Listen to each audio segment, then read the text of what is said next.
რეპრესიულ სისხლის სამართლებრივ ზომებს, რომელსაც ივანიშვილის მთავრობა უკანასკნელი თვეების განმავლობაში მოქალაქეთა დახმარების ფონდების მიმართ ახორციელებს, არაფერი აქვს საერთო სამართლიანთან და მართლწესრიგის დაცვის ამოცანებთან. მათი მიზანია ნებისმიერი პროტესტის აღმოფხვრა, მიუხედავად მისი მშვიდობიანი და კონსტიტუციური ხასიათისა და აქედან გამომდინარე, მოქალაქეთა შორის სოლიდარობისა და ურთიერთდახმარების სურვილის ჩახშობა სისხლის სამართლის პროცესის ბოროტად გამოყენების გზით. ამ დასკვნამდე საერთაშორისო გამჭვირვალობის იურისტები ხალხის დახმარების ფონდების საქმეების შესწავლის შემდეგ მივიდნენ. რამდენად კანონიერი იყო ჩხრეკა ფონდების ოფისში და მათი ანგარიშების დაყადაღება. სწორედ ეს საკითხი შეისწავლეს იურისტებმა. დადგინდა, რომ არანაირი ლეგიტიმური საფუძველი არ სპეცოპერაციების სერიას და ფონდების დაყადაღებას არ ჰქონდა. რეჟიმის ერთადერთი მოტივი ადამიანების დაშინება.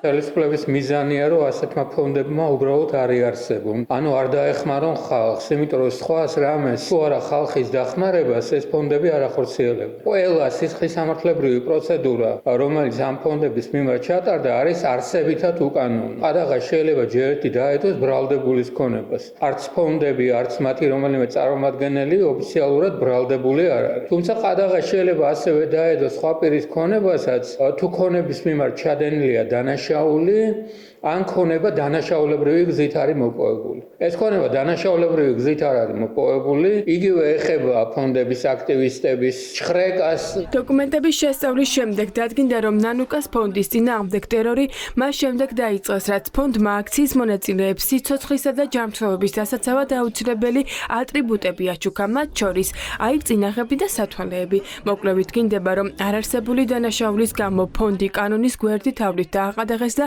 კანონის გვერდის ავლითვე გაჩხრიკეს ნანუკა ჟორჟოლიანის საცხოვრებელი სახლი. როდესაც ქვეყანაში ადამიანს ეუბნები, რომ მე გაზით უნდა გაგუდო და შენ აირწინაღის გაკეთების უფლება არ გაქვს, როდესაც ეუბნები, რომ მიუხედავად იმისა, რომ ხელფასი არ გაქვს, იმიტომ რომ უმუშევარი ხარ, იმიტომ რომ მე სამუშაო ადგილი ვერ შეგიქმენი, შენ მაინც 5000 ლარით უნდა დაგაჯარიმო და უნდა არ ვიცი, სული ამოგხადო ამ სიტყვის პირდაპირ მნიშვნელობით. ამ დროს იმ ადამიანების არსებობა, რომლებმაც შეიძლება შეამსუბუქონ აქციის მონაწილეების ყოფა არ აწყობს ქართულ ოცნებას, რაც წარმიდგენს, იმიტომ რომ ფერი თვათფისფერი არასწორი მაქვს. ხა ბრალვის შინაარზე ქართა კონტექსტზე ქართულ ოცნებასთან საუბარი გამორიცხდა. 2025 წლის 29 აპრილს დასაბუთების გარეშე ჩატარდა ალექსანდრე ცგეტიშვილის ადამიანის უფლებათა სახლის გამგეობის წევრისა და ადამიანის უფლებათა ცენტრის აღმასრულებელი დირექტორის პირადი და ბინის ჩხრეკა. მოსამართლე ნანა შამათავას განჩინებაში არ არის მითითებული თუ რა სავარაუდო საგანი ან სხვა ობიექტი უნდა ამოეღოთ ჩხრეკის შედეგად, რაც სისხლის სამართლის საპროცესო კანონის უხეში დარღვევა. აღნიშნულ საქმეებში ცალსახად იკვეთება ივანიშვილის და მმართველი პარტიის ინტერესი. გამოძიებას არ აქვს კონკრეტული მტკიცებულებები, რომელიც დაადასტურებდა, რომ აღნიშნული ფონდები და კონკრეტული პირები ჩართულები არიან სისხლის სამართლის დანაშაულში.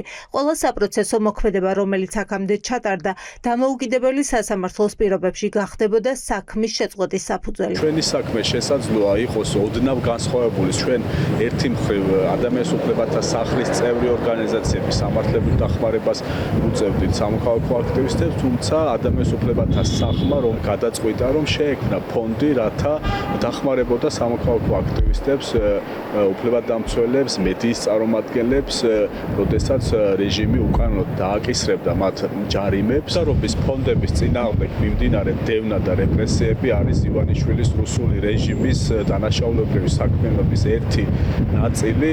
არასამთავრობო ორგანიზაციის კვლევით ერთადერთი დანაშაული, რაც იკვეთება, ესაა მოქალაქეების ემპათია, სოლიდარობა და გულწრფელი სურვილი დაეხმარონ ერთმანეთს. 6 ფონდი უსაფუძვლად დაყადაღდა და კიდევ ერთხელ დადასტურდა, რომ ყველა სახელმწიფო ორგანო ივანიშვილის დაქვემდებარებაშია.